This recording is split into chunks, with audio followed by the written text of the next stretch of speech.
As President Trump's advisors try to sell Putin on the peace plan, many in the West are still reflecting on the original draft that was leaked. Critics called it pro-Russia, and Ukrainians were outraged. Let's go to Emma Withrow from the fact-check team. And I understand that that plan was just a draft, but break down some of the main points of this, because Trump has certainly had shifts with regard to Ukraine and territory. Yeah, definitely. And like you said, it was just a draft. They're going to be continuing these negotiations as the days go on. Secretary Marco Rubio called it a living, breathing document.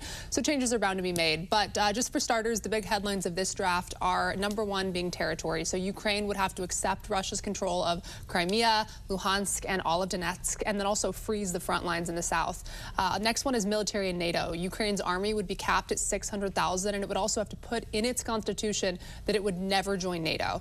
Also, there was the security guarantees aspect of all of this. The U.S. offered reliable guarantees, but analysts say they're a bit vague on that point. So those were kind of the main portions of it that stuck out to me. Right. And another layer of this, from my understanding, the U.S. could benefit monetarily from this plan, right? Yeah, that's been a big point of contention, especially among critics. So under that 28-point plan, about $100 billion in frozen Russian assets would get used for rebuilding Ukraine. And then the U.S. would get, 50% of the profit. So they would get a cut of all of that. The remaining Russian funds would also go into a U.S.-Russia investment vehicle for rebuilding. And analysts with the Center for Strategic Studies say that this has been highly criticized because it seems like the U.S. is kind of getting a bigger piece of the pie than maybe they should be. All right, Emma, thank you so much for that breakdown. And later on, Emma will join us to dig into the recent corruption controversy in Ukraine and how it could impact peace negotiations.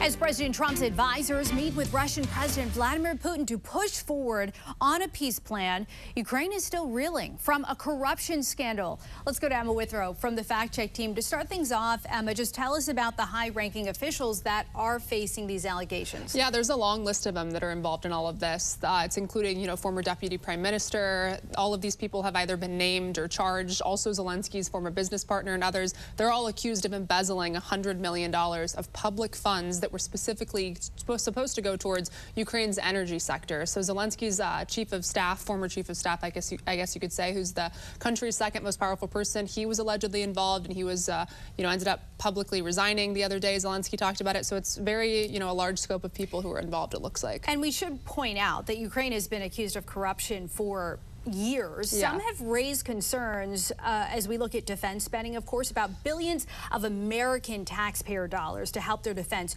What is the possible impact of this on peace negotiations? So it's tough to predict exactly what could happen, but just as far as how this could damage, Ukraine's relationship with its allies is important to note. And it kind of goes entirely against the anti-corruption campaign pledges that Zelensky ran on and vowed to uphold when he was running for, president. It also gives the Kremlin a little bit more of an opportunity to point to Ukraine and say, see, they are corrupt. This has been said for a long time, which could weaken Ukraine's negotiating power. So lots of contributing factors, and we'll just have to see how it plays out in the coming weeks. A lot of moving parts. We'll see how it comes together. Absolutely. Thanks. Emma, thank you so much. And for more on this fact-check team topic, including links to Emma's sources, scan the QR code or visit thenationaldesk.com.